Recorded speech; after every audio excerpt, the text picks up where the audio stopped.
ഇന്ന് നിച്ചുട്ടിക്ക് ലീവുള്ള ദിവസമാണ്. അതുകൊണ്ട് തന്നെ അമ്മ പണിയെടുക്കുമ്പോൾ എനിക്ക് വർത്താനം പറഞ്ഞുകൊണ്ട് ബ്രേക്ക്ഫാസ്റ്റ് കഴിക്കണം എന്ന് പറഞ്ഞിട്ട് കൂടിയതാണ്. ഞാനിവിടെ ഞണ്ട് കറി ഉണ്ടാക്കാൻ വേണ്ടി പോവുകയാണ്. കുറേ നാളായി ഞണ്ട് വാങ്ങിച്ചിട്ട് നല്ല ടേസ്റ്റ് അല്ലേ, നല്ല വറുത്തരച്ച് വെക്കാമെന്നാണ് വിചാരിക്കുന്നത്. നിച്ചുനും ഭയങ്കര ഇഷ്ടമാണ്. അപ്പോൾ ഓരോ സ്കൂളിലെ കഥകളൊക്കെ അച്ഛനോടും അമ്മയോടും പറഞ്ഞുകൊണ്ടാണ് നിച്ചുട്ടി ഇന്ന് ബ്രേക്ക്ഫാസ്റ്റ് കഴിക്കുന്നത്. അപ്പോൾ ആദ്യം തന്നെ ഞണ്ടിലേക്ക് ഞാൻ കുറച്ച് ഉപ്പും മുളകും മഞ്ഞളും ഒക്കെ പുരട്ടി വെക്കുന്നുണ്ട്.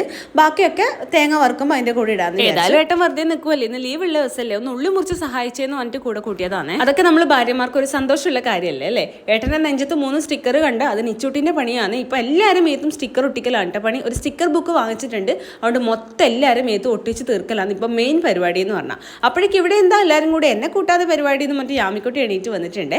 ബ്ലൂബെറി സ്ട്രോബെറി വാങ്ങിച്ചിട്ടുണ്ടായി. അത് ഞാൻ കഴുകി എടുക്കാൻ വേണ്ടി പോവുകയാണ്. പണ്ട് ഇതൊക്കെ ചിത്രത്തിൽ മാത്രമേ കണ്ട് പരിചയമുള്ളൂ. ഇപ്പം നമ്മുടെ നാട്ടിലൊക്കെ സുലഭമായിട്ട് കിട്ടാൻ വേണ്ടി തുടങ്ങിയില്ലേ. പക്ഷെ നല്ല പൈസ ഉണ്ടെന്ന് മാത്രം. എന്നാലും വല്ലപ്പോഴും ഒക്കെ ഒന്ന് ടേസ്റ്റ് അറിയാൻ വേണ്ടിയിട്ട് വാങ്ങിക്കുന്നത്. അപ്പോഴേക്കും അമ്മമ്മ വന്നിട്ട് യാമിക്കുട്ടീനെ രാവിലെ തുറക്കണീറ്റ് കഴിഞ്ഞാൽ അമ്മമ്മക്കും മോക്കും കൂടെ പുറത്തേക്കൂടെ ഒരു നടത്തം പതിവുള്ളതാണ്. നമ്മുടെ മുയലിനെയും ആമേനെയും മീനുകളെയൊക്കെ നോക്കിയിട്ട് മുറ്റത്തേക്കൂടെ കുറേ നേരം നടക്കുവേ. ഉപ്പും മഞ്ഞളും ഇട്ട ചൂട് വെള്ളത്തിലേക്കാണ് കേട്ടോ ഞാൻ ഇതൊക്കെ ഇട്ട് വെക്കുന്നത്. എന്നിട്ട് കുറച്ച് നേരം അതിനകത്ത് ഇങ്ങനെ എടുത്ത് വെച്ച ശേഷമാണ് കഴുകിയിട്ട് പിളർക്ക് കൊടുക്കുന്നത്. അപ്പോൾ അതേതായാലും അവിടെ നിൽക്കട്ടെ, ഞാൻ എൻ്റെ ഞണ്ട് കറി ഉണ്ടാക്കാൻ വേണ്ടി പോട്ടെ.